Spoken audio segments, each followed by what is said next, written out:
Messieurs, bonsoir. Toute la première moitié de ce journal sera consacrée au terrible accident de la mer du Nord, l'immersion de la plateforme hôtel Alexander Kielland en plein milieu du champ pétrolifère où jour et nuit, vous voyez ce champ pétrolifère EDA, où jour et nuit des hommes tentent d'arracher du pétrole à la mer. Alors, voici tout d'abord le tout dernier bilan, une fois que vous aurez bien vu que ce champ se situe dans les eaux territoriales norvégiennes. Le bilan, pour l'instant, deux certitudes, au moins 38 morts et au moins 77 rescapés identifiés. Il faut y ajouter encore une dizaine dont les noms ne sont pas encore connus. Reste 101 personnes portées disparues. Alors, tout espoir n'est pas perdu, non pas de les retrouver en mer, car à cette époque de l'année et dans ces eaux-là, on ne peut survivre plus d'une heure, à deux à la rigueur. En revanche, il n'est pas impossible du tout qu'il y en ait à l'intérieur de l'hôtel, d'éventuelles poches d'air et donc d'éventuels survivants. Alors tout de suite, le récit de cette nuit d'enfer, François Cornet. En surface, à quelques mètres de la plateforme entièrement immergée, le 5e pylône d'Alexander Kielland dont la rupture a provoqué cette catastrophe. Ces 4 taches oranges qui crèvent l'eau sombre de la mer du Nord sont les flotteurs des 4 autres pylônes qui maintiennent pour l'instant la plateforme entre deux eaux. Elles l'empêchent de couler, mais la houle demeure forte et l'un des pylônes autour duquel on aperçoit des remous commence à donner des signes de faiblesse. On ne sait pas combien d'hommes sont prisonniers dans les 3 niveaux de la plateforme, on ne sait pas combien ont pu survivre depuis 18h35 hier soir, heure à laquelle la lumière s'est brusquement éteinte sur Alexander Kielland après l'affaissement de ce 5e pylône. 225 hommes étaient au repos dans leur cabine, la salle de cinéma ou les réfectoires. Ils ont vite compris et se sont précipités à l'extérieur dans une panique effroyable, disent les rescapés. La plateforme à ce moment-là ne s'était pas encore retournée, elle s'était inclinée de 40 degrés, mais les portes intérieures s'étaient bloquées, rendant la fuite difficile. Certains hommes ont réussi à atteindre la plateforme voisine, EDA, à la nage, que l'on voit sur ces images. L'alerte était donnée et toute la nuit, hélicoptères et bateaux de sauvetage portaient secours aux survivants. Il était trop tard pour ceux qui n'avaient pas pu quitter la plateforme. Aujourd'hui, les équipes de plongeurs ont essayé de pénétrer à l'intérieur pour les sauver, mais en vain. Les sauveteurs, depuis hier soir, ont retrouvé 77 rescapés, 38 hommes ont trouvé la mort, comme vous l'avez dit, Patrick Poivre-d'Arvor, une centaine d'autres sont encore portés disparus, noyés ou bloqués dans la plateforme immergée. Alexander Kielland devait être remplacé dans une semaine, le 2 avril exactement, par une plateforme jumelle, le Henrik Ibsen. Le témoignage des survivants de la plateforme Alexander Kielland est impressionnant. Ils ne pensaient pas, disent-ils, s'en sortir.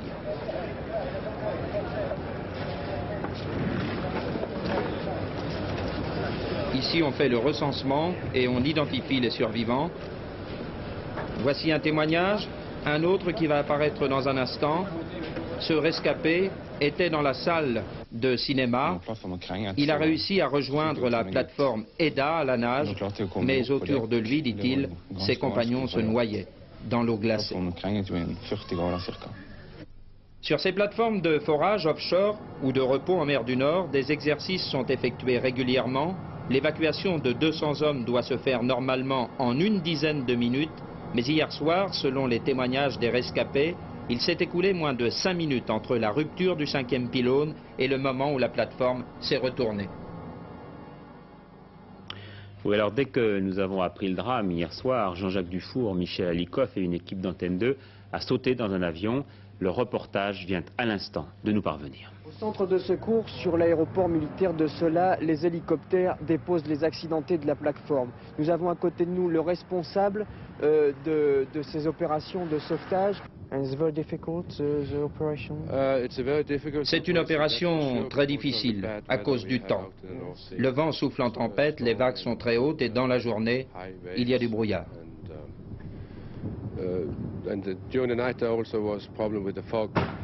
Les recherches continuent, bien sûr, avec 23 hélicoptères, 2 gros avions et 47 bateaux. Mais les plongeurs n'ont pas pu intervenir pour l'instant à cause des conditions météorologiques très mauvaises. Quant aux rescapés, que nous avons vu descendre des hélicoptères pieds nus, l'air épuisé, il suffit de les regarder pour imaginer leur calvaire dans cette nuit de tempête où ils se débattaient pour survivre, accrochés à des épaves, aux pylônes de la station de forage voisine ou blottis dans des embarcations de sauvetage qu'ils avaient réussi à mettre à l'eau. Une nuit terrible où les bateaux et les hélicoptères des services de sauvetage anglais et norvégiens n'ont pas cessé de travailler dans des conditions épouvantables. Le froid, le vent qui atteignait parfois 130 km/h, les vagues de plus de 8 mètres et le brouillard. Tout à l'heure, le Premier ministre norvégien a déclaré au cours d'une conférence de presse que l'on continuait à chercher les disparus et qu'une commission d'enquête allait s'occuper de déterminer les raisons de cette catastrophe, la plus importante de l'histoire pétrolière de la mer du Nord. Voilà pour le constat de nos équipes qui toute la journée ont travaillé en France, en Norvège et en Grande-Bretagne. Voilà maintenant le temps de l'explication que nous propose Maquette à l'appui, Laurent Broumède. Avec ces 5 colonnes de 35 mètres de haut et 8 mètres 50 de large, équipées de gros flotteurs, avec en plus 10 ancres de 15 tonnes pour la tenir sur le fond, une plateforme pétrolière comme celle-ci est théoriquement sans danger, même en cas de grosses tempêtes, avec des vagues de 20 mètres de haut. D'ailleurs, il y en a 11 comme celle-ci qui ont passé plusieurs hivers dans des mers démontées sans aucun problème. Et l'autre soir, les vagues étaient de 6 mètres environ et le vent tout juste très fort. Seulement, l'histoire de l'Alexander Kielland est légèrement particulière. Livrée en 1976 aux Norvégiens comme ceci, une plateforme de forage, elle était transformée tout de suite en hôtel flottant. On a rajouté ici, derrière le Derrick, 2 étages qui ont remonté le centre de gravité de l'ensemble. Alors, lorsque, l'autre soir, l'une des colonnes s'est effondrée, pour une raison encore inconnue, on dit qu'il y aurait eu des explosions de gaz, alors la plateforme a basculé et dans un second temps, elle s'est retournée. Inexplicable, disent les experts, il n'empêche qu'il y a sans aucun doute une raison, et l'on peut se demander si le fait d'avoir transformé ainsi la plateforme en hôtel flottant ne l'a pas rendue moins stable. Le pire de l'affaire, c'est que dans quelques jours, le 2 avril pour être précis, elle devait retourner au port pour subir une nouvelle transformation, redevenir une plateforme de forage, autrement dit, retrouver la fonction d'origine qu'elle n'aurait peut-être jamais dû perdre. Alors tout cela rappelle évidemment un précédent cinématographique, une fiction que vous avez peut-être pu voir récemment à la télévision, l'aventure du Poséidon. Et peut-être, je vous le rappelle, en ce moment, des hommes vivent-ils encore à 20 mètres sous l'eau. Ces hommes, ils vivaient jusqu'à hier soir dans des conditions assez étonnantes, plusieurs centaines de kilomètres de toute côte, au milieu d'éléments hostiles. Ils se reposaient dans un véritable hôtel 2 étoiles. Voici une plateforme identique à celle de l'accident. On en compte aujourd'hui une centaine en mer du Nord. Sans plateforme, c'est aussi 10 000 hommes qui ont accepté de vivre plusieurs mois par an accrochés aux vagues. Pour gagner le salaire du pétrole, un salaire souvent supérieur de 40 à 60% à celui qu'ils auraient à terre, et surtout un salaire sans impôt.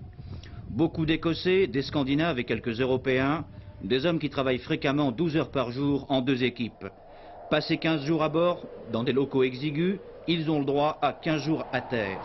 Il faut récupérer du sommeil et se détendre en famille, loin de l'incessant fracas des machines et de la mer. À condition de ne pas rester muré sur place parce que dehors, les rafales de vent atteignent 200 km/h.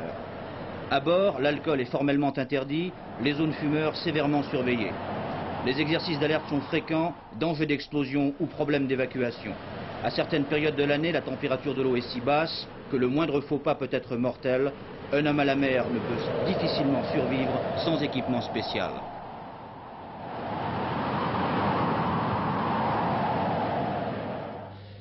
Les responsabilités maintenant. Laurent Broumède esquissait tout à l'heure un début d'explication, peut-être une explosion, mais cela ne suffit pas. Si la moindre explosion peut faire écrouler pareil monstre d'acier, on est en droit de s'interroger.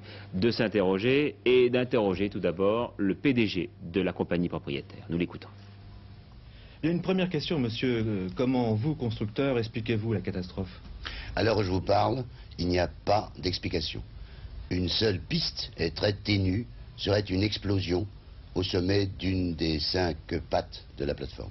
Mais justement, j'ai lu quelque part qu'en cas de rupture d'une de ces pattes, de ces pylônes, un dispositif était prévu pour que l'équilibre de la plateforme soit conservé. Or, ce n'a pas été le cas. On ne peut donc pas parler d'erreur humaine, mais bien d'erreur de conception.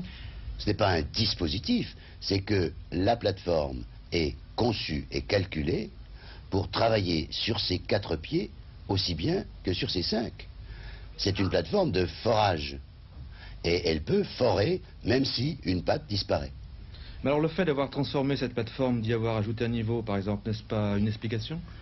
C'est difficilement une explication, mais il faut dire que nous avons, selon les règles de l'art, avec tous les contrôles de tous les organismes, produit une plateforme de forage et que le client l'a modifiée, l'armateur norvégien, pour en faire une plateforme d'habitation ou un hôtel flottant.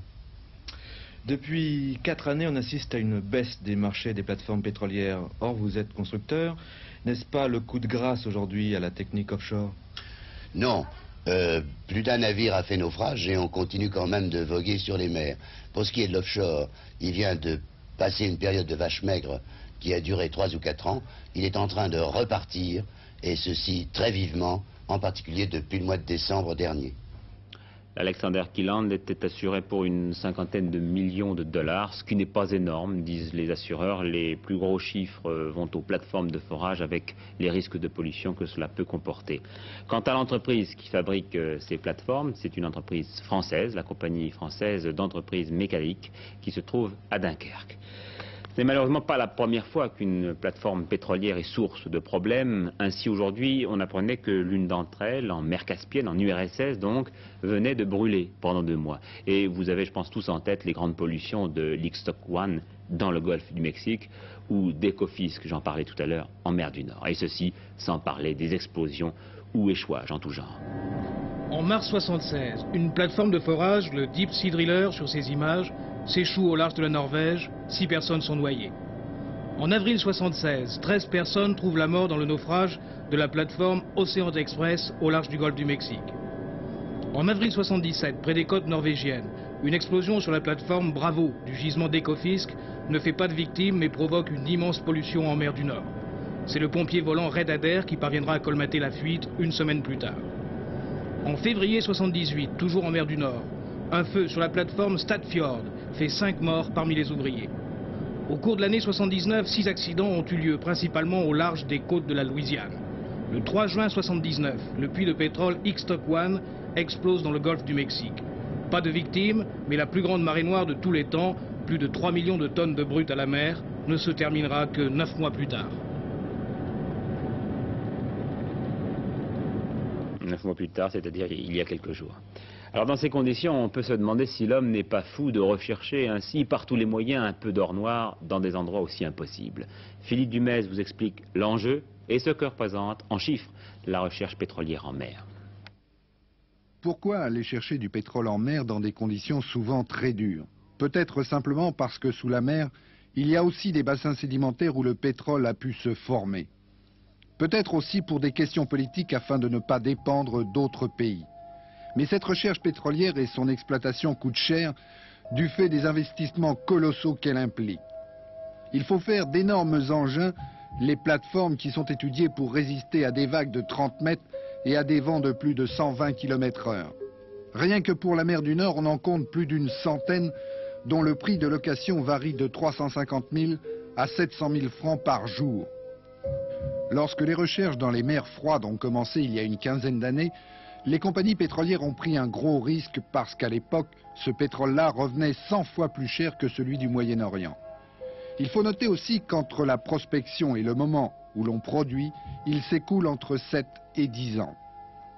Si l'on prend le cas de la Grande-Bretagne, elle n'importe plus de pétrole depuis cette année. Elle est devenue énergétiquement indépendante. Au cours actuel du pétrole, c'est une opération très rentable pour ce pays. Mais ce n'est pas le seul cas dans le monde, puisqu'un peu partout, il doit bien y avoir un bon millier de plateformes. Enfin, les découvertes et les réserves estimées qui se trouvent sous la mer sont encore plus importantes que tout ce que l'on connaît sur Terre. Voilà ce soir tout ce que nous pouvions vous dire à 8h15 précise sur cette catastrophe de l'Alexander Kielland. Ça m'amène à vous dire un mot sur la marée noire en Bretagne. Le travail se poursuit sur la côte de Granit Rose et l'Office du tourisme de Trégastel et de Perros-Guirec conjure les vacanciers de ne pas annuler leur séjour de l'été. 4300 tonnes de fuel auraient déjà été récoltées et 1700 restent dans les endroits plus inaccessibles, plus difficiles à nettoyer, par exemple les rochers. Par ailleurs, le chef de l'État a souhaité, dans une lettre au garde des Sceaux, qu'il n'y ait pas de poursuite contre les personnes qui ont déversé du mazout devant l'Élysée. Et puis toujours dans le même ordre d'idées, inspiré lointainement par le drame de la mer du Nord, un anniversaire aujourd'hui d'une catastrophe qui a fait peur. 3 Miles Island, c'était il y a 1 an tout juste. 14 rapports, des tonnes de papier, des torrents de salive, de discours officiels, voilà le premier résultat de l'accident de 3 Mile Island. Bien sûr, quelques détails ont été modifiés, des valves ont été améliorées, mais techniquement, le changement est faible. Ce qui a surtout changé, c'est la mentalité du nucléaire. D'industrie sûre de soi et dominatrice, elle est devenue comme les autres, avec ses forces, avec ses faiblesses, ses kilowatts et ses pannes. Et surtout son coût exorbitant. Un journal américain parle de 33 milliards de francs pris des conséquences de 3 Mile Island, directement ou indirectement sur le reste des réacteurs américains. Enfin restent les populations de la région de Harrisburg. Selon l'Institut américain de la santé mentale, elles sont traumatisées. Surtout qu'on leur promet une vidange des gaz radioactifs dans l'atmosphère, et cela en juin prochain.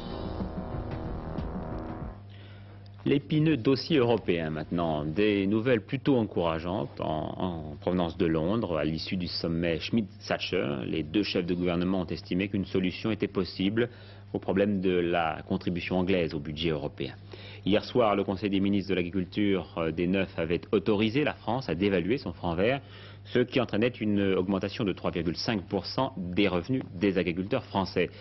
Ça n'a pas empêché les paysans français de continuer à manifester un peu partout en France. Par exemple, sur ces images à Saint-Brieuc, entre 15 et 20 000 agriculteurs regroupés dans une démonstration unitaire. Il faut faire échec au bradage de l'agriculture et à la ruine de l'élevage, ont-ils dit. Beaucoup de barrages aussi, par exemple en Charente-Maritime, Saône-et-Loire et dans la Vienne. Et puis des manifestations de producteurs de pommes de terre dans le Nord. La politique maintenant avec le discours de clôture de Jacques Chirac à Saint-Raphaël, discours de clôture des journées parlementaires du RPR. Son président a lancé un appel au rassemblement des Français et à l'unité. Jacques Chirac qui n'a pas fait allusion à l'incident et au mouvement d'humeur de Michel Debré dont nous avons parlé hier avec Daniel Brem. Jacques Chirac pratique de mieux en mieux les sports de montagne. Il est resté sur les sommets pour exalter les grands principes et les grands sentiments. Se drapant dans le bleu-blanc-rouge, se référant au général de Gaulle, le président du RPR a emprunté les chemins escarpés chers à Michel Debré. Un Michel Debré dont Claude Labbé regrettait l'absence, ajoutant à la demande pressante d'un seul député, Antoine Ruffnac, qu'il ferait tout pour que Debré reste au RPR à part entière. L'insistance mise par Jacques Chirac a expliqué qu'il s'était dégagé de la politique quotidienne, qu'il consacrait tout son temps au bien du pays, qu'il ne songeait nullement à sa carrière, renforçait encore l'impression qu'il était déjà en piste pour 1980. Et pourtant, il avait raturé dans son discours la seule petite phrase révélatrice. À aucun moment, je n'ai été effleuré par la pensée que je pouvais déserter le combat. Actualité sociale maintenant, après les médecins, c'est au tour des dentistes d'augmenter unilatéralement leurs honoraires. Une hausse de 6% qui fera donc passer l'acte chirurgical à 9,40 francs. Cela sans concertation avec les caisses de sécurité sociale, donc les remboursements resteront basés sur les anciens tarifs. Les allocations chômage revalorisées. À partir de mardi prochain, l'allocation journalière minimum de base passera à 61,50 francs, vous le voyez. La garantie de ressources minimales sera portée, elle, à 70,75 francs et l'allocation spéciale minimum sera fixée à 76,98 francs très exactement. Et puis l'effondrement du cours de l'argent sur le marché américain. Il y a 2 mois, l'once atteignait $50, et bien hier, elle était à $11. C'est une baisse énorme qui inquiète les milieux financiers. Oui ou non, pouvons-nous refuser de montrer nos papiers à n'importe quel contrôle d'identité de routine? Jusqu'alors, les réponses dépendaient un peu des policiers, en l'absence de toute réglementation précise. Mais récemment, 2 d'entre eux et le commissaire dont ils dépendaient ont été inculpés à Dole pour contrôle arbitraire et garde à vue abusive. Et cela à la suite de la plainte déposée par 4 passants à qui on avait demandé leurs papiers sans autre raison que le simple contrôle. Une décision de justice qui n'a pas été du goût des commissaires de police puisque leur syndicat a décidé hier de ne plus procéder désormais à des contrôles préventifs. Paul Lefebvre. Cette grogne des commissaires de police est la conséquence directe d'un certain nombre d'abus de pouvoir et peut-être surtout de comportement de la part d'un certain nombre de policiers. C'est vrai qu'il existe un vide juridique, mais on pourrait s'en accommoder si les commissaires de police étaient parfois un peu plus rigoureux sur l'interprétation que font de la loi, dans certains cas, leurs collaborateurs, et si les magistrats, comme la loi le leur impose, allaient jeter un coup d'œil de temps à autre dans les locaux de police.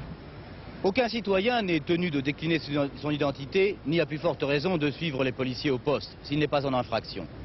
Cette règle de droit fondamental souffre deux grandes exceptions. La procédure de flagrant délit d'abord, un crime vient d'être commis dans les environs, les policiers cherchent le coupable, vous devez dévoiler, donner votre identité.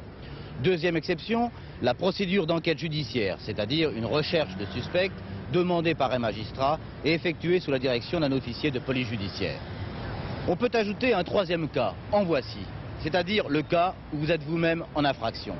Cet automobiliste a franchi un feu rouge, il est sanctionné, il doit donner ses papiers. Un autre exemple qui se rapproche de l'affaire de Dole. Le conducteur de cette voiture doit à tout moment pouvoir présenter son permis de conduire et les papiers de la voiture. Mais moi, le passager, je ne suis pas tenu, sauf si je suis en infraction, par exemple, si je n'ai pas la ceinture de sécurité.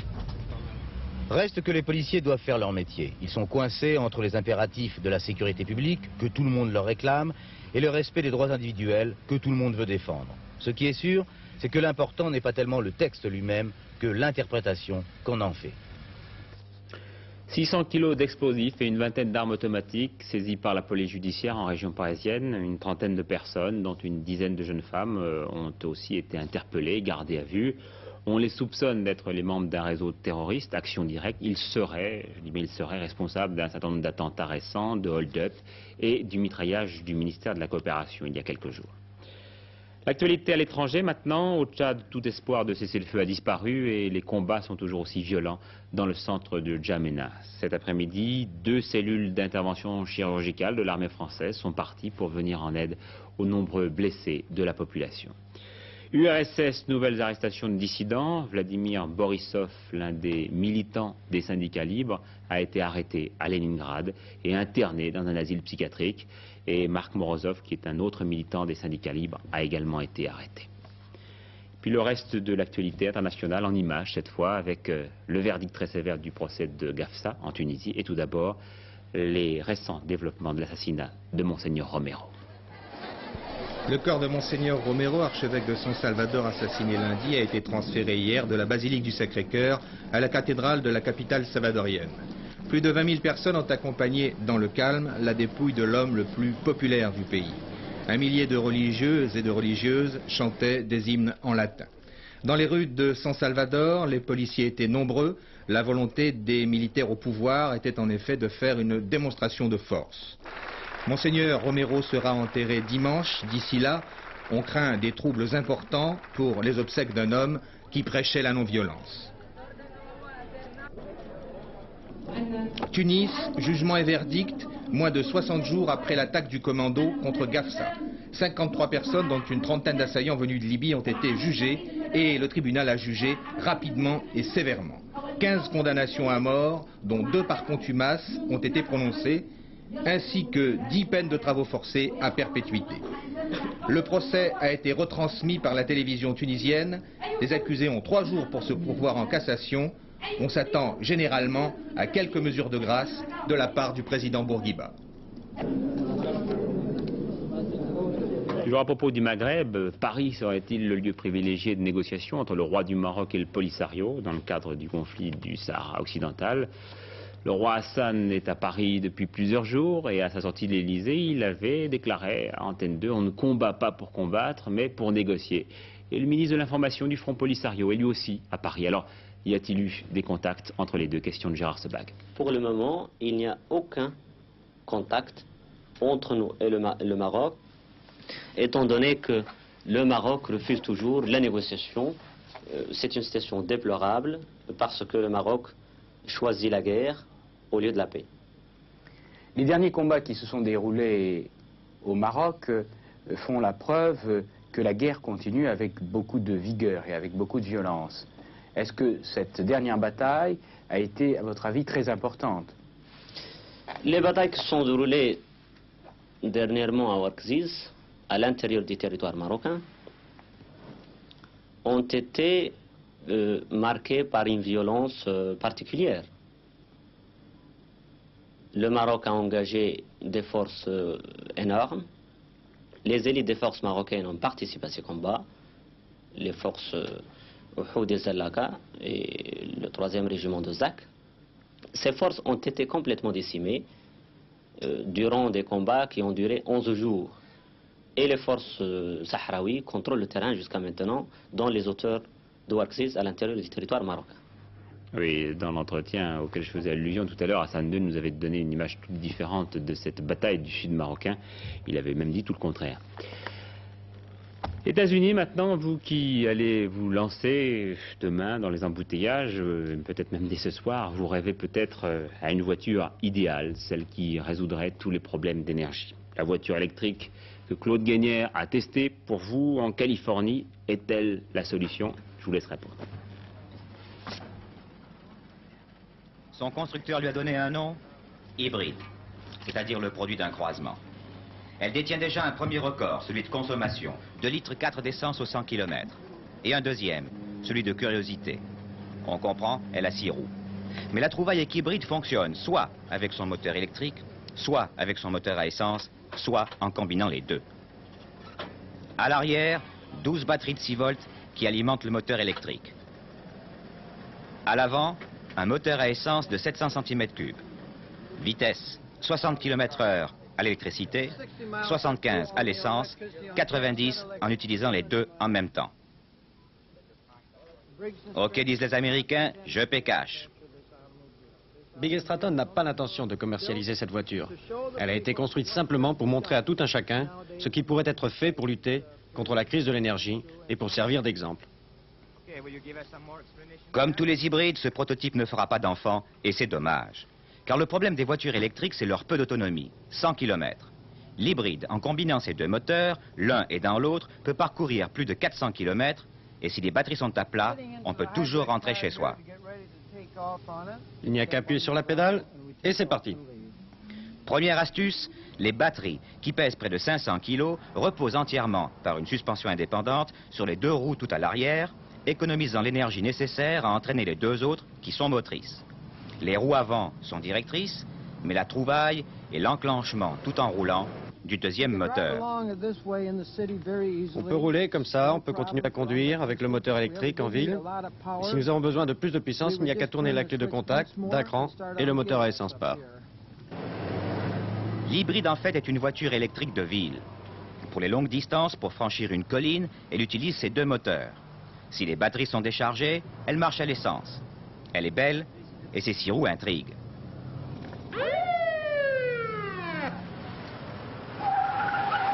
Pas de problème, elle est homologuée. Et une voiture sur le même principe sera sans doute un jour commercialisée. Mais celle-ci est un vrai casse-tête. Le châssis 6 roues est canadien.